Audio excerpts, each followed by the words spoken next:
حضرت جنید بغدادی یہ تو حضور غوث اعظم کے بھی پیر ہے نا، یہ تو حضرت داتا علی اجویری کے بھی پیر ہیں۔ حضرت جنید بغدادی کے بارے میں داتا صاحب نے لکھا ہے کشف المحجوب میں، فرماتے میں عالم بن گیا، پڑھ گیا، میرے ماموں بھی تھے، میرے مرشد بھی تھے حضرت سری سختی رحمت اللہ علیہ، تو مجھے اکثر کہتے کہ جنید یار تقریر کیا کر۔ میں کہتا ہوں حضور ابھی میں نیک نہیں، ابھی میں خود ٹھیک نہیں۔ میرے پیر بھائی بھی مجھے کہتے ہیں کہ حضرت کی بھی خواہش ہے تو ہمارا بھی دل کرتا ہے، لگتا ہے کہ آپ کی گفتگو کی برکت سے اللہ بڑے لوگوں کو ہدایت عطا فرمائے گا، آپ وسیلہ بنیں گے تو بات کیا کریں۔ کہتے میں ٹال دیتا، میرے نصیب دیکھو، ایک دن میں اپنے گھر میں سویا ہوا تھا تو اچانک بغداد کی ساری گلیوں نے مہکنا شروع کر دیا۔ فرماتے اچانک ٹھنڈی خوشبوئیں پھیل گئیں، میرے نصیب دیکھو کہ مجھے مصطفیٰ کریم کا دیدار نصیب ہو گیا۔ خواب میری وچ آیا ماہی تے میں گل وچ پا لیا باواں تے ڈر دی ماری اکھ بھی نہ کھولاں کتے پھر وچھڑ نہ جاواں۔ کہتے حضور تشریف لائے تو مصطفیٰ نے بڑا ہی نوازا، محبوب نے بڑا ہی نوازا۔ کاش آپ کو لذت آئے اس بات کی، حضور نے اللہ اکبر بڑا ہی نوازا۔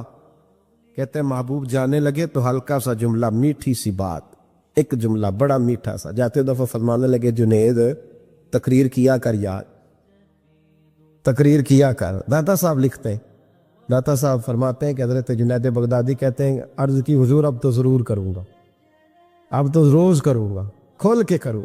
فرماتے ہیں میں جب اٹھا نا، فجر کی اذان ہوئی، وضو کیا، سنتیں پڑھی تو دل میں چور آ گیا۔ میرے دل میں خیال آیا کہ پیر صاحب نے تو کبھی نہیں بتایا کہ انہیں دیدار ہوا ہے، تو مجھے تو ہوا ہے نا۔ پیر صاحب نے، بہت سارے لوگ پیر صاحب سے خود سیانے ہوتے ہیں نا، ان کو خود نور نظر آتا ہے روز خواب میں، وہ بہت سارے جلوے خود بیان کر لیتے ہیں۔ تو کہتے ہیں میرے دل میں خیال آیا کہ پیر صاحب نے تو کبھی نہیں بتایا تو مجھے تو ہوا ہے۔ کسی درویش نے ایک شعر کہا تھا پر بڑے مسئلے اس نے حل کیے۔ وہ کہنے لگا جڑے محرم راز حقیقت دے او راز حقیقت کھول دے نہیں، او جنہ ویکھیا نہیں او کرن گلاں، جنہ ویکھ لیا او تے بول دے ہی نہیں، جنہ ویکھ لیا او ان سے بولا جاتا بھی نہیں، بولا جاتا بھی نہیں۔ وہ کہتے میں سنتے گھر پڑی تو خرامہ خرامہ چلا تو دل میں چور تھا، بانج فقیروں کسے نہیں ماریا، اے ہوئی چور اندر دا۔ کہتے میں گیا حضرت کے پیچھے نماز پڑھی 7ویں صف میں، تو اندر چور تھا کہ میرا تو درجہ اونچا چلا گیا ہے لیکن مجھے دیدار ہوا ہے۔ تو کہتے ہیں نماز حضرت نے خود پڑھائی تو نماز پڑھا کے کہنے لگے جنید آگے آ جا۔ فرماتے میں 3ری صف میں آ گیا تو کہنے لگے چل یار تھوڑا اور نیڑے آ جا۔ کہتے میں قریب جا کے نا پہلی صف میں بیٹھا تو کہنے لگے ادھر آ میرے ساتھ بیٹھ۔ کہتے میں ان کے ساتھ بیٹھ گیا، حضرت کے ساتھ، یہ بھی کسی نصیبوں والوں کو نصیب ہے نا۔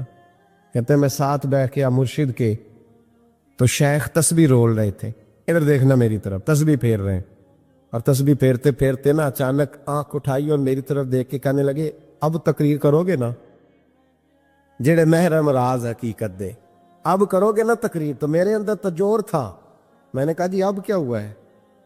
جور تھا نا کہ مجھے پتا ہے کسی کو پتہ ہی نہیں، اب کیا ہوا ہے؟ تو کہتے ہیں وہ چپ کر گئے۔ چند منٹ کے وقفے کے بعد پھر فرمانے لگے اب کرو گے نا تقریر؟ کہتے ہیں اندر چور بیٹھا تھا، میں نے کہا حضور ہوا کیا ہے بتائیں تو صحیح۔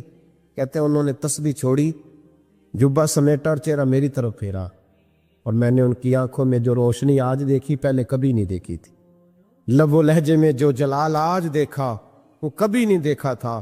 فرماتے حضرت بولے نظر تو وہ ظالم نظر ہے، اٹھے تو بیڑا ہی پار کر دے، گرے تو خانہ خراب کر دے۔ فرماتے میں نے حضرت کا جلال دیکھا اور میری طرف دیکھ کے فرمانے لگے جنید کل جو رات گزری ہے مجھے خواب میں اپنے رب کا دیدار ہوا تھا، تو مالک نے پوچھا کہ سری کوئی بات بتا، تو میں نے عرض کی مولا ایک ہی مرید تیار کیا ہے وہ بھی تقریر نہیں کرتا، کبھی تیرے حبیب کا ادھر کا پھیرا ہو تو ذرا جنید کو اشارہ کر جائے تو چلو میرا بھی کام بن جائے گا، لوگوں کا بھی نفع ہوگا۔ کہتے ہیں حضرت جنید بغدادی کے میری چیخ نکلی، اللہ اکبر کہا تو میرے کپڑے پھٹ گئے، بغداد کی وہ مسجد ساری رونے لگی۔ کہتے میں قدموں میں گرا اور میں نے کہا محبوبہ مجھے معاف کر دے، مجھے تو آج پتہ چلا ہے کہ میرے اوپر مصطفیٰ بھی کرم فرمائے تو تیری دعاؤں کی برکت سے فرماتے۔ تقریر اتنا ضروری کام ہے کہ محبوب خود فرماتے ہیں جنید تقریر کیا کر بات یار، لوگوں کو فائدہ ہوگا۔ بغداد کا جو امیر تھا نا، اس کو پتہ چل گیا کہ جناب جنید بغدادی رحمۃ اللہ تعالی علیہ کی بڑی شہرت ہونے لگ گئی ہے، تو یہ جو حاسدی ہوتے ہیں نا، یہ بڑی جلدی پیدا ہو جاتے ہیں، اور سب سے زیادہ حسد دینداروں سے ہوتا ہے۔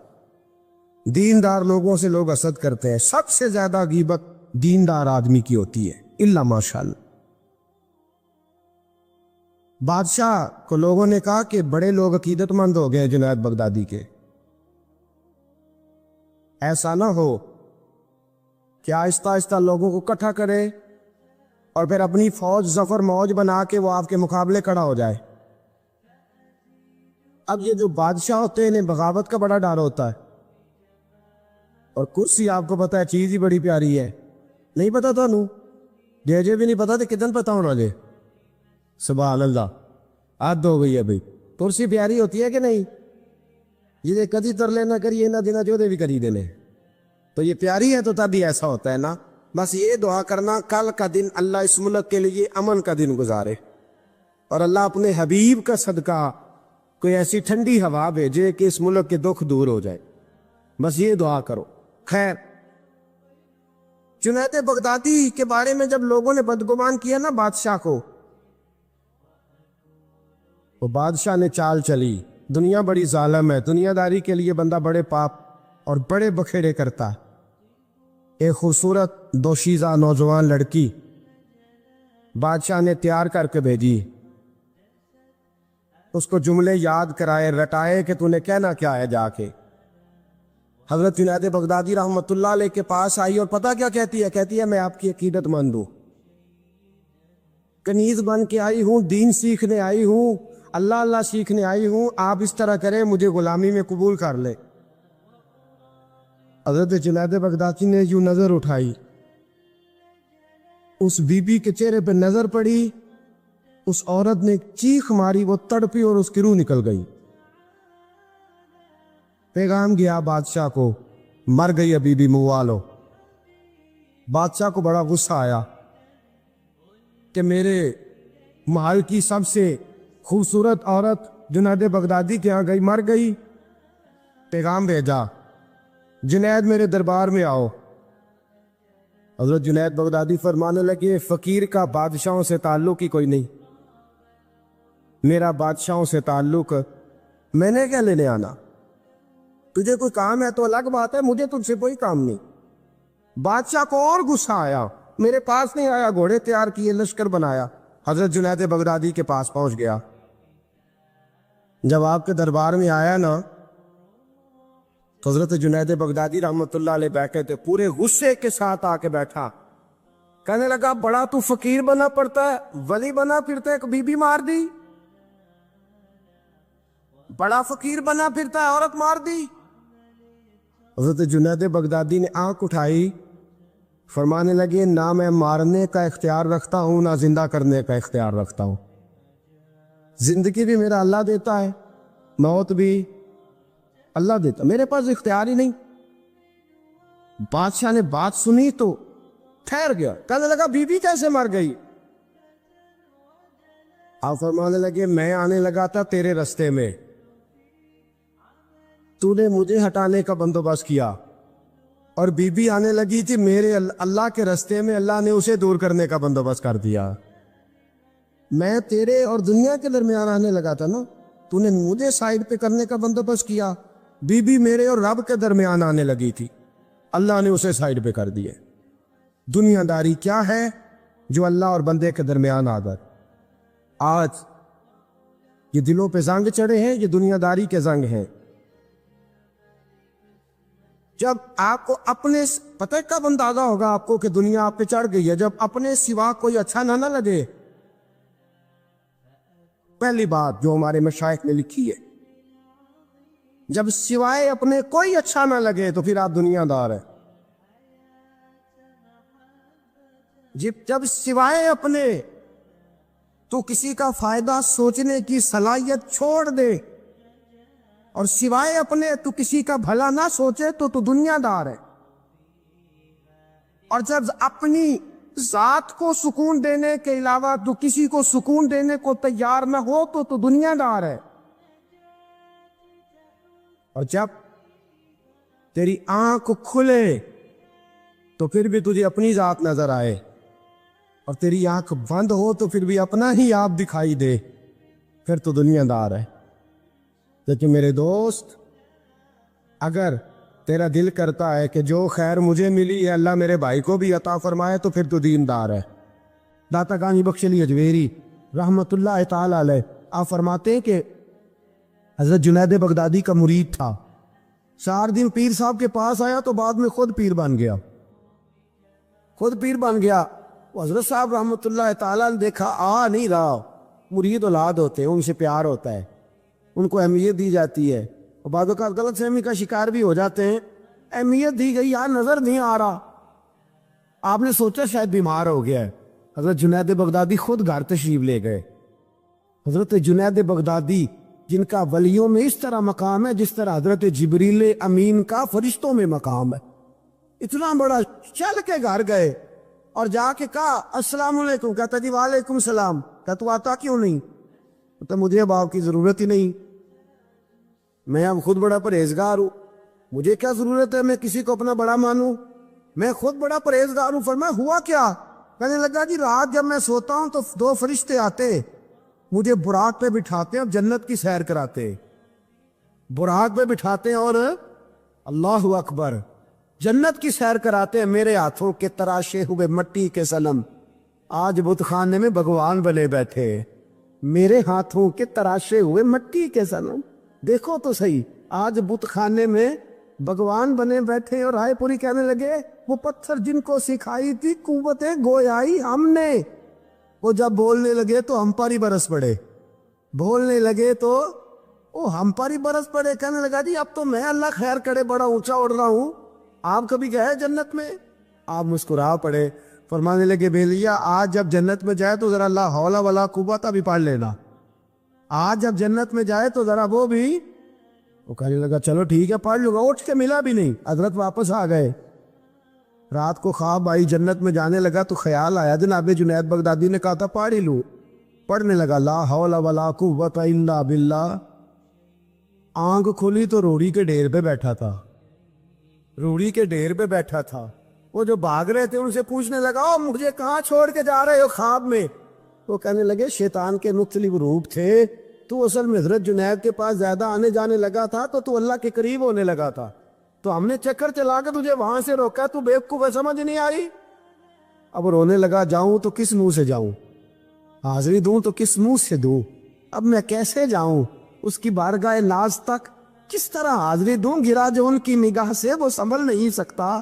لیکن جیسے ہی دروازے سے اندر داخل ہوا حضرت جنید نے آنکھ اٹھائی اور مسکرائے، فرمایا میں نے تجھے پہلے ہی کہا تھا کہ لاہور تو پڑھ لینا، فرمایا آ جا، اللہ والوں کے دروازے بند نہیں ہوا کرتے، رب کریم کے بندوں کے دروازے تم ہی بند کرتے ہو، دل کا دروازہ جب بھی کرتے ہو، یہاں تو دروازہ کوئی قابل تو ہو، ہم شان نہیں دیتے، مانگنے والوں کو تو دنیا بھی نہیں دیتے ہیں، تو آ تو صحیح، تو دیکھ تو صحیح، آج بھی بڑی خانقاہیں آباد ہیں، بڑے اللہ کے بندے، بڑے اللہ کے بندے جو بڑے طریقے سے لوگوں کو قائل کرنے والے، سمجھانے والے، لیکن ہم کسی کے ساتھ اصلاح کا تعلق قائم کرنے کو تیار، یہ والا سرمایہ ہم اکٹھا ہی نہیں کرتے، ہم خود بڑے ہیں۔ حالانکہ بڑا وہ ہوتا ہے جس کا کوئی بڑا ہوتا ہے، بڑا وہ ہوتا ہے جس کا کوئی بڑا نہیں ہوتا، وہ کبھی بھی بڑا۔ تو یہ صحبت ہے۔ کسی نے مامور غزنوی سے کہا تھا تو بڑے عدل کرتا ہے، تو کہنے لگے اسی لیے کہ میں نے حضرت ابو الحسن خرقانی کی ڈیوٹی کی ہے، میں نے ایک اللہ کے بندے کی، اس نے میرا دل صاف کر دیا۔ کہنے لگے حضرت ابو الحسن خرقانی کو میں نے پیغام دیا، میں نے کہا بابا جی ملنا ہے، تو بابا جی کہنے لگے تینوں کام ہے کہ مینوں؟ آج کل دا مولوی میری طرح دا ہوندا تے آندا چلو فوٹو تے آئے گی نا ایم پی اے صاحب نے، جانا چاہیے چھیتی کرو، باقی کم چھڈو سارے، پہلے اتنے حاضری دئیے، ایک قضا نہ ہو جائے، اللہ خیر فرمائے۔ تو کہا اب بادشاہ وقت مامور غزنوی کہنے لگا حضرت ابو الحسن خرقانی سے ملنا ہے، تو فرمانے لگے کہا دیا کہ مجھے، کہنے لگا جی مجھے، تو فرمانے لگے آجا ملنا ہے، تو میرا کیا کام ہے تیرے پاس؟ وہ کہنے لگا آپ کو پتہ نہیں میں اولی الامر ہوں، بادشاہ وقت اطیع اللہ واطیع الرسول و اولی الامر منکم؟ تو آپ فرمانے لگے میری ابھی اطیع اللہ واطیع الرسول ہی پوری نہیں ہوئی، اس سے آگے گزروں گا تو کوئی اور بات ہوگی نا۔ خیر مجبور ہو گیا ابو الحسن خرقانی، توجہ ہے آپ حضرات کی، کہتے ہیں حضرت کہ مجھے مجبور کر دیا تو میں خود گیا ملنے۔ جب میں ملنے حاضر ہوا نا تو میرے دل میں خیال آیا کہ شاید بابے کا خیال ہے کہ میں کنجوس بادشاہ ہوں۔ میں نے جب دیے نا موٹے نذرانے، اور جب میں نے ہیرے جواہرات مصلے کے نیچے چھوڑے اور چمک آنکھوں تک آئی، تو بابا جی اٹھ کے ملے ہی ملے۔ بڑی طاقت ہوتی ہے ان مال میں، سرمایے میں، لیکن کہتے ہیں جب میں اندر گیا تو بابا جی نے میرا استقبال ہی نہیں کیا۔ میں نے ایک ہاتھ آگے کیا تو بابا جی نے بھی ایک ہی کیا، دوسرا کیا تو پھر انہوں نے دوسرا کیا۔ کہتے میں بیٹھ گیا، انہوں نے نا میری تواضع کی، ایک روٹی میرے ہاتھ میں دی، کئی دنوں کی خشک روٹی، اور ایک پانی کا گلاس دیا۔ کہتے میں چبانے لگا نا تو میرے گلے میں پھنس گئی۔ بادشاہ نازک مزاج ہوتے، توجہ ہے اب حضرات کی۔ کہتے اب میں نے کیا کیا، روٹی تو نہ کھائی گئی تو میں نے نا تھوڑی سی شرپیاں مسلے کے نیچے رکھی۔ تو حضرت ابو الحسن خرقانی کہنے لگے ادھر دیکھیے گا، فرمانے لگے اور تو نے میری روٹی کیوں نہیں کھائی؟ کہنے لگا جی گلے میں پھنس گئی ہے۔ آپ مسلح اٹھا کے کہنے لگے یہ دولت بھی لے جا، یہ بھی درویشوں کے گلے میں پھنس جاتی ہے، اس کو لے جا اٹھا کے، یہ بھی پھنس جاتی ہے، ہمارے گلے سے نیچے نہیں اترتی، نیچے لے جا۔ وہ کہتا جب میں نے اٹھائی تو مجھے سمجھ آ گئی یہ وہ والا صوفی نہیں، یہ اللہ والا صوفی ہے، یہ رب رب کرنے والا صوفی ہے، اس کی نظر میری جیب پہ نہیں، اس کی نظر تو میرے دل پہ ہے۔ فرمانے لگے اب جب میرے دل کی صفائی ہو گئی نا، توجہ ہے اب حضرات کی، جب صفائی ہو گئی نا دل کی، میں نے کہا نہیں یہ اللہ والے۔ تو کہتے میں اٹھا تو حضرت ابو الحسن خرقانی بھی کھڑے ہو گئے اور مجھے باہر سواری تک چھوڑنے آئے۔ کہتے ہیں جب سواری تک آئے تو میں نے کہا کہ حضور آتی دفعہ تو کوئی پروٹوکول نہیں، اور ماننے لگے جب تو آیا تھا تو اللہ والوں کے بارے میں برا گمان لے کے آیا تھا، اور اب تو جا رہا ہے تو اللہ والوں کے بارے میں دل صاف کر کے جا رہا ہے، اب تیری عزت کرنا ضروری ہو گیا۔ میرے عزیز یاد رکھیے گا، یہ جو صحبت صلحاء ہے یہ ریگ مار کا کام کرتی ہے، یہ باطن کو روشن کرتی ہے، یہ نکھار پیدا کرتی ہے۔ لیکن جائے اللہ کے بندوں کے پاس، دیکھیں نا میں نے پہلے بھی کہا تھا، ایک دفعہ پھر بات دہراتا ہوں، میں نے اپنے حضرت سے ایک دفعہ کہا کچھ مریدوں کو پروٹوکول ملتا ہے اور کچھ بیچارے ایسے ہوتے ہیں جن کو جھڑکیاں ملتی ہیں، تو آپ فرمانے لگے پروٹوکول ان کو ملتا ہے جن کا ڈر ہو کہ کہیں بھاگ نہ جائے، ان کو پروٹوکول، اور جن کا پتہ ہونا جتنے مرضی جوتے مارو میرا ہی ہے، اس نے کہیں جانا، ان کو ضرورت نہیں ہوتی پروٹوکول کی۔ ہم تو آستانوں پہ بھی جاتے ہیں کسی جگہ، ہاں ایک بات ضرور میں ضرور کہوں گا، خانقاہ پہ جائیے، اس خانقاہ پہ جہاں اللہ اور اس کے رسول کے دین کا درس دیا جاتا ہے، جہاں سونا مرشد سچا مرشد سے آگے بات نہیں جاتی، اور جہاں سوائے ایک ذات کی شخصیت پرستی کے کوئی اور نعرہ ہی نہیں لگتا، ہم ان خانقاہوں کے قائل ہیں۔ ہماری وہ خانقاہ ہیں جہاں رب رب کا ذکر ہوتا ہے، جہاں اللہ اللہ کے نعرے لگتے ہیں، جہاں رب کریم کو یاد کیا جاتا ہے، یہاں صوفی بیعت اپنی کرتا ہے لیکن وہ توجہ اللہ کریم کی طرف کراتا ہے، وہ سنت اور شریعت کی پابندی کراتا ہے، وہ لوگوں کو دین کا رستہ بتلاتا ہے۔ لوگ جاتے اس کے پاس ہیں لیکن رستہ انہیں مدینے والے محبوب کا بتایا جاتا۔ جس لگا شریعت کی پاسداری، ہم تو کچی بات ہی نہیں کرتے، بالکل کوئی لے تو لا اللہ نہیں، کچی بالکل نہیں، 100% نہیں، باب آنگے تو حل کہتے ہیں۔ جو شریعت کا باغی ہے ہم اس کے باغی ہے، ہم اس کے، بولیے ہم اس کے۔ میں نے ایک بندہ کہنے لگا پچھلی باری، کہندا جی ایک بابا ہے نیکس دے اتے، اے بابا اپنے آپ سجدے پہ کراندا ہے، تے میں کہ بابا انہاں نوں آکھو تسی رکھ لو، اساں دا کی کرنا ہے، کوئی ضروری ہے سانوں دینا جے بابا؟ اس طرح کے کئی بدتمیز ہیں، ہمارا ان سے کوئی تعلق، ہمارا ان سے کوئی رشتہ، ہمارا تو رشتہ ان لوگوں سے ہے جو اللہ اور اس کے رسول کی بات کرتے صلی اللہ ہو، جو قرآن کا پیغام دیتے ہیں، جو حدیث مصطفیٰ کھول کے اپنے مریدین کے آگے رکھتے ہیں، ہمارا تو ان لوگوں سے رشتہ ہے۔ اب کوئی جاہل آدمی کو جاہل بات کرے تو ہم اس کے ذمہ دار ہیں، ہماری کوئی ذمہ داری، اور ویسے بھی جب ہم کہہ ہی نہیں رہے ہمارا بندہ ہے تو تم ہمارے کھاتے میں کیوں ڈالتے ہو؟ جیڑا بندہ بھی غلط کرے ساڑھے کھاتے پہ جاندہ، جیڑا بھی غلط کرے، ہم بالکل قائل نہیں ہیں میں نے ایک بہت بڑی اجتماع میں اعلان کیا تو پھر کہتا ہوں، آج جن درباروں پہ نشہ بکتا ہے ہم ان درباروں کو بند کرنے کے قائل ہیں۔ جس جگہ عیب ہوتا ہے ہم اس جگہ لوگوں کو قصداً منع کرتے ہیں جانے، قصداً کہتے ہیں بالکل نہ جاؤ، قطعاً نہ جاؤ، کوئی ضرورت۔ دربار مزار اللہ کے ذکر کی جگہ ہے، اور اگر وہاں اللہ کا ذکر نہیں ہوتا، کوئی بدتمیزی ہوتی ہے تو وہاں جانا درست ہے؟ عورتوں کا درباروں پہ جانا درست ہے؟ ہم قائل ہی نہیں ہیں، قطعی طور پہ قائل ہیں۔ عورت بڑی باپردہ جائے گی، اس صورت میں جائے گی جب گزارا ہی نہ ہو، تو کیا ضرورت ہے؟ بالکل ہم قائل نہیں ہیں ان چیزوں کے۔ ہم اہل تصوف ان لوگوں کو مانتے ہیں جو دین کی بات کرتے ہیں، دین کا، اور جسے بسم اللہ بھی سیدھی نہ پڑھنی آئے، رٹی رٹائی دعا مانگے۔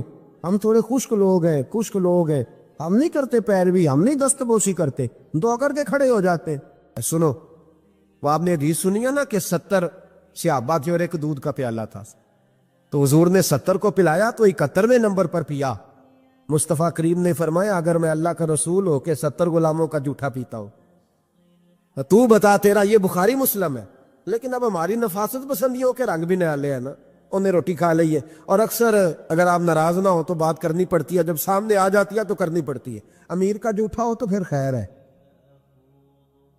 اگر غریب کا ہو تو جی چور صاحب تو پیے اور دے دیو، تو یہ ماڑے دا ہاتھ لگ گیا کہ تو کے لیا، یہ ظلم ہے، یہ زیادتی ہے۔ اس کا مطلب ہے نفاستیں بھی اب دولتوں سے آئیں گی، دولت سے آئے گی، معاذ اللہ سم۔ بہرحال عنوان نہیں، حضرت جابر بن عبداللہ رضی اللہ تعالی عنہ، بخاری مسلم ہے، کہتے ہیں جب خندق کی جنگ ہو رہی تھی نا، غربت بڑی تھی، قحط بڑا تھا، صحابہ پریشان تھے، 2 3 پتھر پیٹ پہ باندھے ہوئے۔ میں حضور کو دیکھ کے گھر آیا تو زوجہ سے کہا بھلی مانس کچھ ہے کھانے کی؟ کہنے لگی تھوڑے سے جو ہے۔ تو میں نے کہا پیسو گی تو کتنی روٹیاں بنے گی؟ کہنے لگی 2 3 4 بن جائیں گی۔ کہنے لگے سالن؟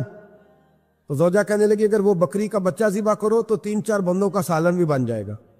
کہتے میں نے اسے ذبح کیا، بیوی سے کہا تو جاؤ پیس۔ کہتے میں نبی کریم کی بارگاہ میں حاضر ہوا صلی اللہ علیہ وسلم، حضور کی خدمت میں۔ زوجہ کہنے لگی کان میں کہنا حضور کے سارے نہ آئے، جس طرح لیڈروں کے کھانے اندر ہوتے ہیں علیحدہ، اور جو نعرے لگا رہے ہوتے ہیں نا سویر سے انہیں ڈبہ ملتا ہے، لیکن وہ پھر بھی نعرے لگاتے ہی رہتے ہیں۔ مجھ پہ الزام لگنے لگا ہے کہ آپ سیاست دانوں کو ہر جمعے میں رگڑا دیتے ہیں، تو میں کہنا انہوں صحیح کر چھوڑو پھر اسی مڑ جانے ہیں، تنواں کو سیانے ہو جائیں۔ یہ سیانے نہیں ہو رہے، ہمیں بات کرنے کی بھی اجازت نہیں۔ شعر کہہ دیتا ہوں کہ ہم آہ بھی کرتے ہیں تو ہو جاتے ہیں بدنام، وہ قتل بھی کر دے تو چرچا نہیں ہوتا۔ انہوں نے کدے پوچھا جے سان یا کہہ دے چوپ رہو۔ لیکن بھائی یہ اس ممبر کا تقاضا ہے، میرے امام اعظم کا فتویٰ ہے، جو عالمی حالات سے باخبر نہ ہو وہ جمعے کا خطبہ نہ دے۔ وہ جو رٹی رٹائی باتیں ہم سے نہیں ہوتی، اس لیے کہ جلال بادشاہی ہو یا جمہوری تماشا ہو، جدا ہو دین سیاست سے تو رہ جاتی ہے چنگیزی۔ حق بات انشاءاللہ ہو رہی ہے اور ہوتی رہے گی، وہ بات صاف ستھری ہے۔ اگر کوئی بات ایسی ہوگی تو وہ بات، اگر غوث پاک اپنے خطبہ جمعہ کے اندر کہہ سکتے ہیں کہ میں ظالموں کو حکمران نہیں بننے دوں گا، تو ہم تو ان کے نوکر ہیں نا، پھر ہم قادری کیسے ہوئے اگر غوث پاک کے طریقے پہ عمل ہی نہ کریں تو۔ اس لیے مہربانی کرے ہمیں کوئی شخص ایسا مشورہ نہ دے، بلکہ کئی دفعہ ظلم ہوتا ہے، جب کوئی مشورہ دیتا ہے تو اور تیز ہونے دل کرتا ہے۔ اس لیے مہربانی کریں ایسی کوئی مشاورت نہ کرے، بالکل جو غلط بات کرے گا اس پہ ہم بولیں گے، اور آہستہ آہستہ نہیں، کھل کھلا کے بولیں گے، بالکل بولیں گے۔ اس لیے کہ اللہ نے زبان دی ہے، وہ کسی وڈیرے کے قدموں میں بیٹھنے کے لیے نہیں دی، وہ رسول اللہ کے ترانے پڑھنے کے لیے دی ہے۔ ترانے پڑھنے، اگر حضرت بلال رسیوں میں بند ہو کے اور ابو لہب اور عتبہ اتیبہ اور عبداللہ بن جدان اور امیہ بن خلف جیسے لوگوں کے بیچ کھڑے ہو کے کہہ سکتے ہیں نہیں بات جو سچی ہے وہ کی جائے گی، تو ہم ممبر رسول پہ بیٹھ کے نہیں کہہ سکتے؟ اپنے بھی خفا مجھ سے ہیں، بیگانے بھی ناخوش، میں زہر حلال کو کبھی کہہ نہ سکا کن، میں کہتا ہوں وہی بات سمجھتا ہوں جسے حق نے ابلائے مسجد ہوں میں توحید کا فرزند۔ اس لیے کوئی شخص یہ نہ سمجھے، ہاں یہ بات علیحدہ ہے کہ ہمارا سیاسی ایجنڈا کوئی نہیں، ہمارا ایجنڈا رسول اللہ کی نوکری ہے صلی اللہ علیہ، سیاسی ایجنڈا کوئی نہیں، اللہ کے وجہ کی محبت تو سیاست کا چلن چھوڑ دیا، ہم اگر عشق نہ کرتے تو حکومت کرتے، وہ بات علیحدہ ہے۔ بہرحال عام دام برسر مطلب حضرت جابر ابن عبداللہ رضی اللہ تعالیٰ عنہ کہتے ہیں زوجہ نے کہا کان میں کھانا، میں نے کان میں جا کے کہا حضور 2-4 بندوں کی روٹی ہے، آ جائے کھانا کھا لے۔ وہ والا رنگ نہیں تھا نا کہ لیڈروں کا کھانا اور کارکنوں کا کھانا چلو اور گل کر لینے، پیران دی یخنی تے روٹیاں پہ ہو کے کہندے حضرت جی بیمار نے تے مرید لنگر کھانے دے شفا ہے، تے میں کہا تو بھی کھا مار تینوں بھی شفا ہو جائے گی، تو اپنے لیے تے چوری بکائی اندر۔ یہ رنگ وہاں نہیں تھا۔ میرے نبی پاک سید عالم صلی اللہ تعالی علیہ وسلم کے کان میں کہا حضور 4-5 بندوں کی روٹی ہے۔ حضور باہر نکلے خندق سے، باہر نکل کے فرمایا چلو بھئی سارے، جابر نے کھانا پکایا ہمارا۔ حضرت جابر کہتے میں نے دوڑ لگائی، گھر آ گیا اور میں نے کہا تجھے تیری مار ہوئے، حضور تو 1000 سے زیادہ بندہ لے کے آ رہے۔ تو کہتی تو نے کہا نہیں تھا نبی پاک سے 4-5 بندوں کا ہے۔ حضرت جابر کی زوجہ کا عقیدہ سنو، کہنے لگے میں نے تو کان میں کہا تھا، دوسرے نے سنا بھی نہیں، وہ تو حضور نے کہا سارے چلو۔ تو کہتے زوجہ مجھے تسلی دینے لگی، کہنے لگی بس پھر جو نبی آ رہے ہیں وہ انتظام بھی کرائیں گے، جو آ رہے ہیں وہ انتظام بھی کرائیں گے۔ کیا کہا مولانا حسن رضا نے، قلم توڑ دیے، کہنے لگے آج جو عیب کسی پر نہیں کھلنے دیتے، آج جو عیب کسی پر نہیں کھلنے دیتے، ارے کب وہ چاہیں گے میری حشر میں رسوائی ہو، دل میں ہو یاد تیری کوچائے تنہائی ہو، پھر تو خلوت میں عجب انجمن آرائی ہو۔ کہتے حضور آئے 1000 سے زیادہ کا لشکر لے کے اور مجھے فرمانے لگے روٹیاں نہ پکانا، پہلے آٹا میرے پاس لاؤ، اور چولہے سے کھانا نہ اتارنا، مجھے لے جاؤ۔ کہتے میں نے سالن بھی پیش کیا، روٹیاں بھی۔ حضور نے تھوڑا سا لواب دہن آٹے میں ڈال دیا، لواب دہن، تھوڑا سا لواب دہن ہنڈیا میں ڈال دیا، فرمایا اب نکالتے جاؤ اور کھاتے جاؤ، میرا جھوٹا ہو گیا اب نکالتے جاؤ۔ حضرت جابر ابن عبداللہ کہتے ہیں 1400 بندے نے کھایا، ہمیں نہیں پتا روٹیاں کدھر سے آئی، اتنی برکت ہوئی پتہ نہیں کدھر سے آئی، سالن پتہ نہیں کدھر سے آیا۔ کہتے ہیں سارے سیر ہو کے کھا لیا تو فرمایا چلو بھی جاؤ جا کے کام کرو، مجھے فرمانے لگے اب تو بھی کھا، آ جا بچے بھی بلا۔ کہتے سب نے کھایا، حضور اٹھ کے جانے لگے تو فرمایا ذرا روٹیاں دیکھ پہلے زیادہ تھی کہ اب زیادہ ہے، ذرا دیکھنا سالن پہلے زیادہ تھا کہ اب زیادہ ہے۔ تو میں نے کہا نہیں حضور پہلے سے زیادہ ہے، میرے محبوب کے تبرک میں اتنی برکت ہے۔ تو حضور کے وجود سے جو چیز لگ جائے تو اسے قیمتی نہیں سمجھتا؟ کہاں بیٹھ کے دین پڑھا ہے؟ یا ہمیں سمجھا لے یا پھر ہم تجھے سمجھائیں، صحیح تینوں سمجھائیے تو صحیح کر کے سمجھائیے۔ ان لوگوں کو گمراہ کرتے ہو، اتنا غلط نظریہ، اس قدر غلط ہو۔ میں نا غار ثور پہ چڑھنے لگا تو مجھے وہاں ایک نیچے صاحب مل گئے، کہنے لگے تھی لین چلے ہو؟ میں کہ تینوں اسی اتھوں میں نہیں پوچھ کے آیا جدو کرو آئے ہیں، اتھوں میں نہیں تینوں پوچھنا بے لیا، تو غلط فہمی دا شکار ہے۔ کہنے لگا وہ تو حضور تو کام سے گئے تھے، آپ کو کیا کام ہے؟ میں کہ ایسے لئے ٹائم نہیں تیرے نہ گل کرن دا، اس واسطے کہ سانوں تے غار ثور پہ یاد ہوں دیئے۔ واپس آ گئے، عام آدمی تھا، خیر وہ کہیں سے آیا ہوا تھا، اردو بولتا تھا۔ تو میں ایک عمرہ کرنے کے لیے جارانہ سے واپس آیا تو طواف ہم کر رہے تھے، وہ بھی مجھے نظر آ گیا دوڑتا ہوا، میں انہوں باز مار لی، میں کیا حضرت حاضرہ تے پانیاں سے دوڑیا سان تے تو کا تو چھالا ماری پھردا ہے، او پیا ہی کولر تے جرا پی رام کر جا کے، کہندے نہیں انہاں دی ادا تے ادا کرنی ہے۔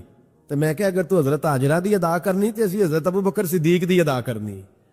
عجیب آدمی ہے بھائی تو، عجیب بات ہے، لوگوں کا فلسفہ اپنا اپنا، اور پھر پکڑے ان کی اس بندے کو جو جواب نہ دے سکے۔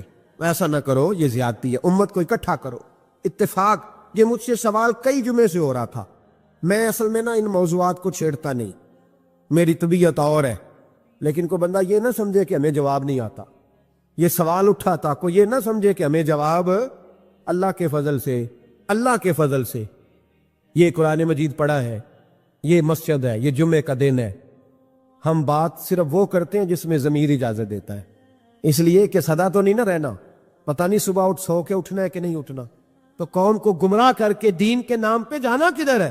اس لیے بھائی خیال ہوتا ہے کہ تم لوگوں کو خراب نہ کرو، ہم تو چاہتے ہیں امت اکٹھی ہو جائے، لیکن یہ ظلم کرتے ہو، جب چھیڑو گے کسی کو تو پھر تو اس کا حق بنتا ہے نا وہ بولے، تو چھیڑا جاتا ہے۔ تھوڑے دن ہوئے حضرت حلیمہ سعدیہ کا سارا گھر گرا دیا، بلڈوزر چلا دیا، کہنے لگے یہاں لوگ آتے ہیں تو شرک ہوتا ہے، اور میں نے کہا جہاں اللہ کریم نے توحید پھیلانے کے لیے رسول کو بھیجا، 4 سال جہاں نبی پاک رہے وہاں کیسے شرک ہو سکتا ہے؟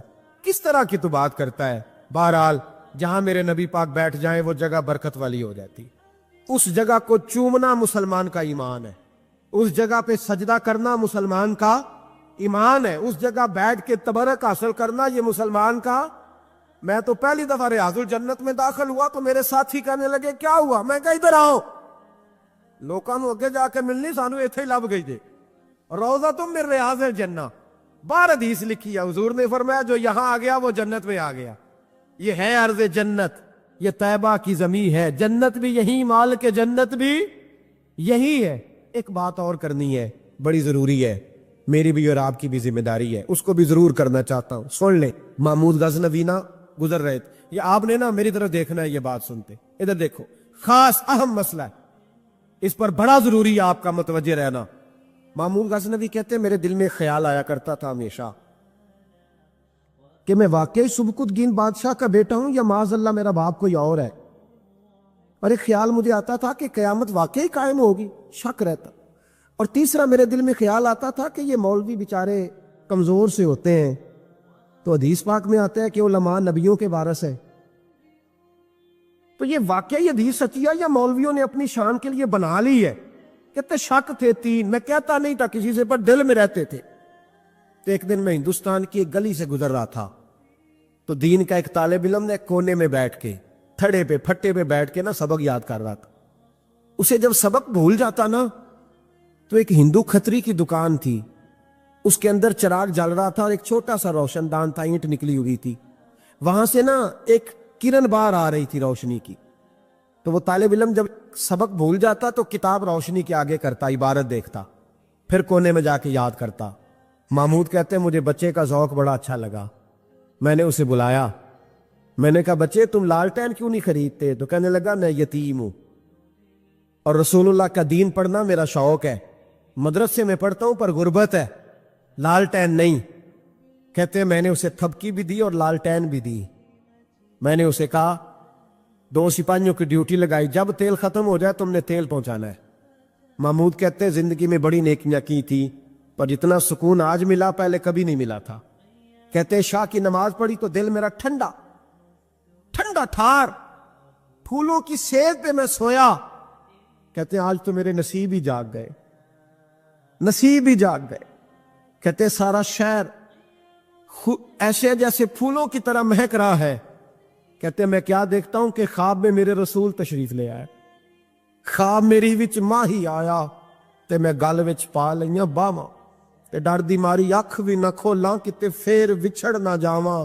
اور کسی شخص نے کہا تھا چیر ہویا مینوں ترلے لیندیاں کدی موڑ میرے ول واگاں. خواب میری وچ ایک وار جے آوے میں ساری عمر نہ جاگاں.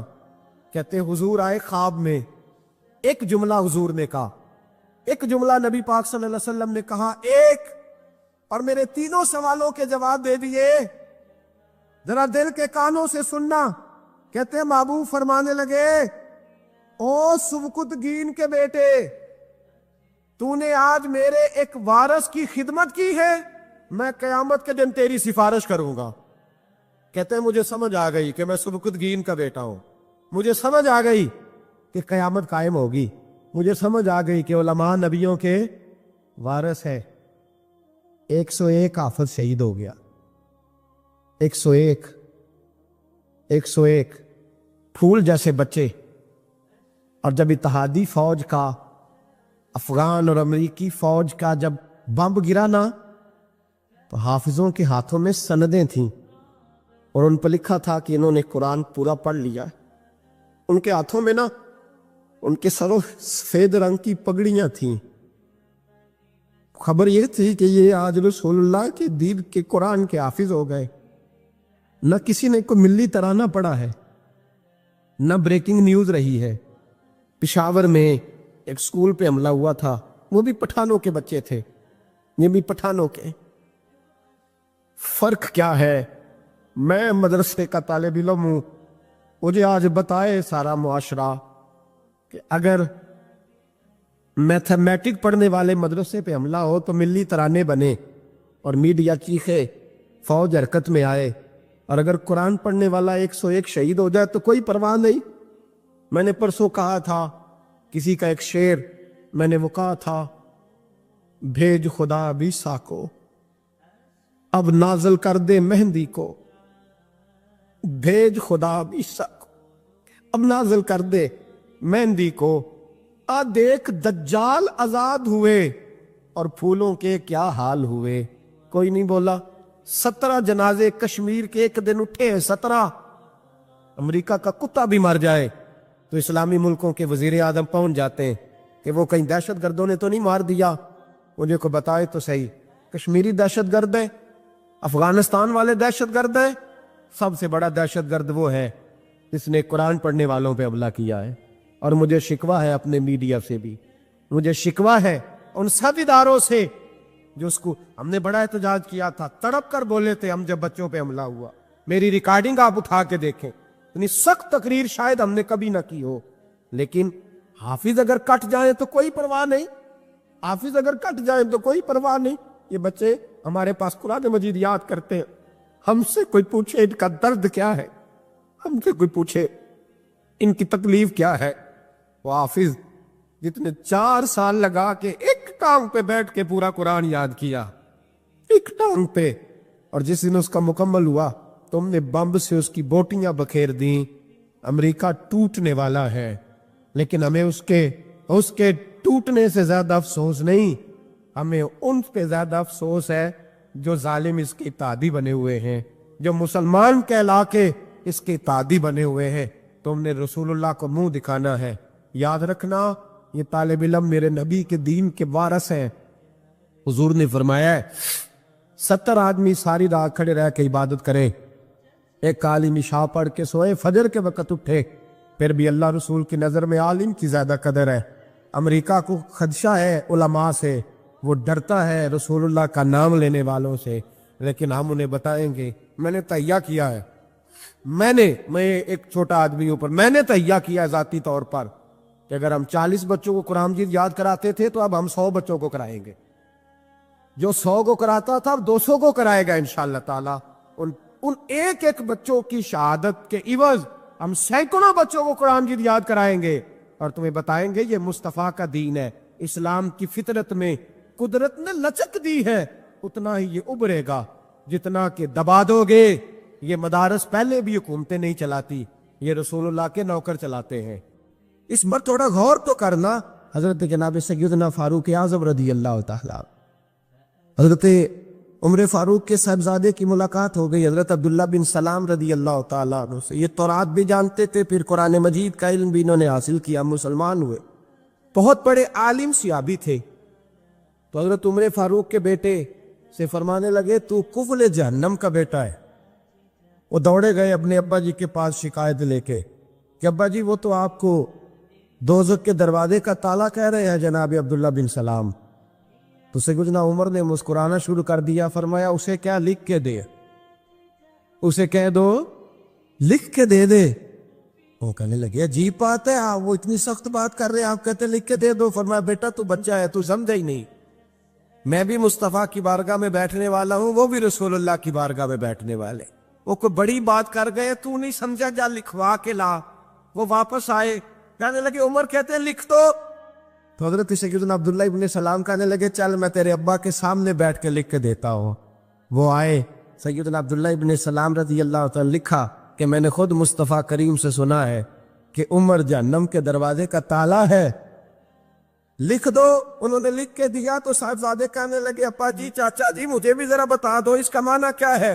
حضرت عبداللہ ابن سلام کہنے لگے بیٹے اس کا مطلب یہ ہے کہ جب تک عمر دنیا میں رہے گا جہنم کو تالا لگا رہے گا، یہ لوگوں کو گناہ نہیں کرنے دے گا، یہ آڑ بن جائے گا، یہ جانے نہیں دے گا لوگوں کو دوزخ میں، دروازہ بند رہے گا جب تک۔ اتنا بڑا شخص جو گناہ کرنے ہی نہ دے، جس کے بارے میں نبی پاک فرمائے کہ میرا عمر جس گلی سے گزرے شیطان راستہ ہی بدل جاتا ہے، وہی عمر فاروق رضی اللہ تعالیٰ، وہی عمر فاروق رضی اللہ تعالیٰ۔ انہی جناب عمر فاروق کا حال یہ ہے کہ وہ آخری عمر مبارک ہے، گھر کے اندر بیٹھے ہیں تو پھوٹ پھوٹ کے رونا شروع کر دیا، تڑپ کے روئے، تڑپ۔ زوجہ کہنے لگی بیٹے سے کہ پتہ کرو تمہارے باپ کو کوئی مسئلہ تو نہیں، تکلیف تو نہیں؟ طبیب کا بندوبست کرو۔ شہزادے اٹھے، ابا جی کیا بات؟ کا بیٹا کوئی بات نہیں، اماں کو بلاؤ۔ والدہ بھی آ گئی، جناب عمر کی زوجہ بیٹھ گئی۔ کیا بات ہے، کیوں رو رہے ہیں؟ فرمانے لگے آج مسجد سے نکلا تھا تو میرے مصطفیٰ کے صحابہ مجھے نیک کہہ رہے تھے۔ تو کہا جناب یہ رونے والی بات ہے خوش ہونے والی؟ آپ فرمانے لگے نہیں، ایک خیال نے مجھے ستا دیا ہے کہ باہر تو میں ٹھیک رہا ہوں، پتہ نہیں تمہارے حق میں بھی اچھا رہا ہوں کہ نہیں۔ زوجہ سے کہنے لگے پتہ نہیں تیرے بھی حقوق ادا ہوئے کہ نہیں، تیری وجہ سے نہ الجھ جاؤں، بیٹے کی وجہ سے نہ الجھ جاؤں۔ بندہ کتنا بڑا ہے، خوف کتنا زیادہ، تو ٹھٹائی کے ساتھ مسجد نہیں جاتا، تو اپنی مرضی سے جاتا ہے، کوئی خیر کا کام تو کرتا ہے تو اپنی موج میں آ کے کرتا ہے، اور تو کہتا ہے اللہ معاف کر دے گا۔ راتی ساری کر کر زاری، او نیند اکھاں تھی توندے تے فجر اوہی گناہگار کا آون سب تو نیمے ہوندے۔ وہ ساری رات نماز پڑھتے ہیں، والذین یبیتون لربہم سجدا وقیاما والذین یقولون ربنا اصرف عنا عذاب جہنم ان عذابہا کان غراما۔ اللہ فرماتے ہیں میرے بندے وہ ہیں سارے رات سجدے اور قیام میں گزار دیتے ہیں، اور سویرے اٹھ کے یہ نہیں کہتے میں تہجد گزار ہوں، میں عبادت گزار ہوں۔ سویرے اٹھتے ہیں تو کہتے ہیں خدایا معاف کر دے، تیرا عذاب بڑا سخت ہے، اے اللہ ہمیں اپنے عذاب سے محفوظ فرما۔ لوگوں نے عجیب دھوکے میں مبتلا کر لیا ہے اپنے آپ۔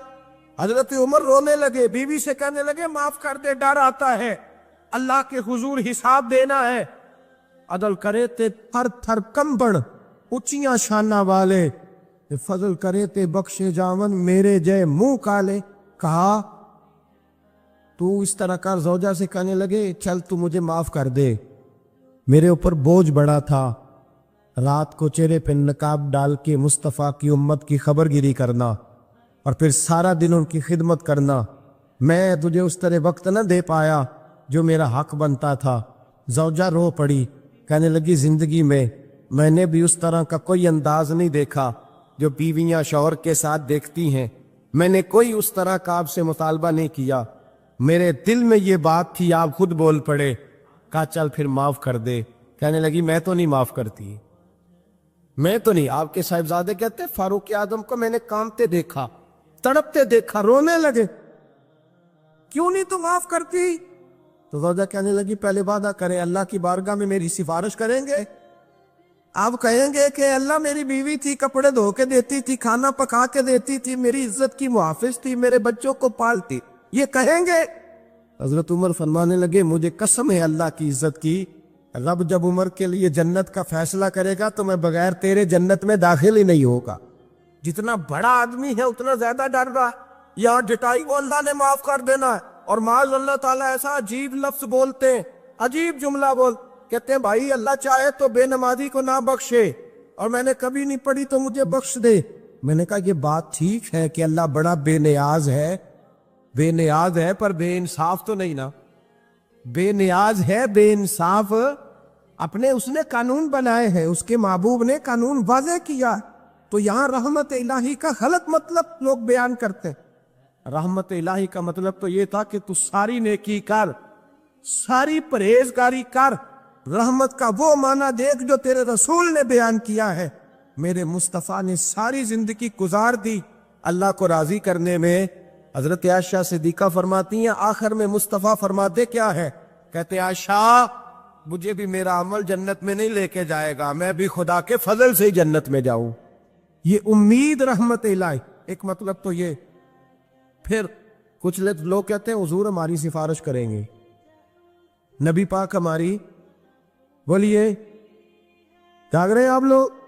حضور ہماری، ہاں وہ اللہ خیر کرے، ہم ذرا خشک لوگ ہیں نا تو کئی دفعہ خشک باتیں کرتے ہیں۔ میں نے کہا تھا 2-4 دن پہلے بھی کہ نعت ہمارا ایمان ہے، پر نعت عمل کا درس دیتی ہے، بے عملی اور بد عملی کا درس نہیں دیتی۔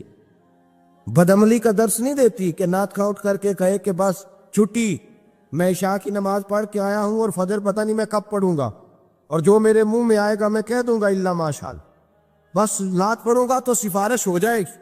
او خدا کے بندے، جس بندے سے انسان نے سفارش کرانی ہوتی ہے اس سے اس کا کوئی تعلق بھی تو ہونا چاہیے نا، کوئی رشتہ بھی تو ہونا چاہیے نا۔ کیا نبی پاک کی غلامی صرف یہ ہے کہ حضور کے نعرے لگا دیے جائیں؟ کہ غلامی مصطفیٰ صرف اتنی ہے؟ کہ جب بندہ محفل میں آئے تو وہ واہ واہ سبحان اللہ الحمدللہ یا رسول اللہ معاملہ ختم ہو گیا؟ جتنا کوئی غلام زیادہ ہے اتنی اس کی فرما برداری بھی زیادہ ہونی چاہیے. غلام کو تو چاہیے ایک ایک ادا پر مر مٹے، اس کا تو گزارا ہی نہیں ہوتا اپنے محبوب کی ادا کے بغیر. تو شفاعت مصطفیٰ کی امید رکھتا ہے اور حضور کی سنت پر عمل نہیں کرتا. وہ جنہوں نے زندگیاں گنوا دی، لگا دی رسول اللہ کے دین کی نوکری میں.